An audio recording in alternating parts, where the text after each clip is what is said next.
Greetings, this is Charles Darwin, and I'm here to talk to you about the evolution of credit cards. Now, even in my second life, I'm old enough to remember some of the early credit card ads. One of them had a bunch of bankers, or dancers that were dressed up like bankers, walking along in lockstep. 50 banks behind it, 50,000 places you can use it, dun dun dun.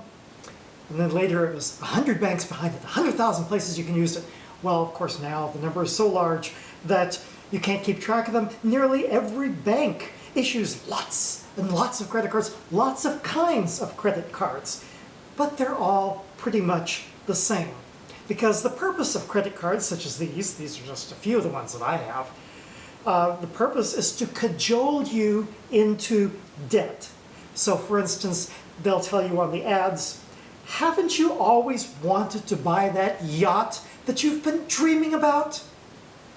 Well, with a $1,600 credit limit, no.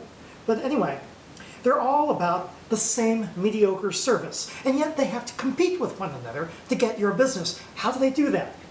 Well, you would think that they might do it by offering you better service. But if you call their number and you need some help on something, what you get is AI, which of course stands for artificial ignorance. And the first thing you'll hear is, your call is important to us, okay? And then you'll hear, how can I help you today? Oh, the voice sounds so friendly. And then when it says, let me pull up that account for you, and then you hear the sound, the artificial fake sound of keyboarding. You know what I mean? Okay. Well, they all treat you the same way, however. If during the present coronavirus pandemic you lose your job and you fall behind on your payments, they'll all treat you the same way. See in court, pal. So how is it that they do compete for new customers? In the ecosystem, the environment of the economy, in which the principles of evolution and natural selection operate just as they do everywhere else. Well, they issue different kinds of cards, but the only difference is the color of the cards. Now, one of the earliest ones, silver. Okay, this one was one that I got back in 1983, a silver card. Well, then next, a gold card. Gold is better than silver. Then finally, right there, it says platinum. There's a platinum card. Well, what comes after platinum? Palladium, that's what. And then the next card was praseodymium. Okay, of course, the card that is the grandest of all is the universal card. I guess I could use that one even if I go into the Star Trek Delta Quadrant.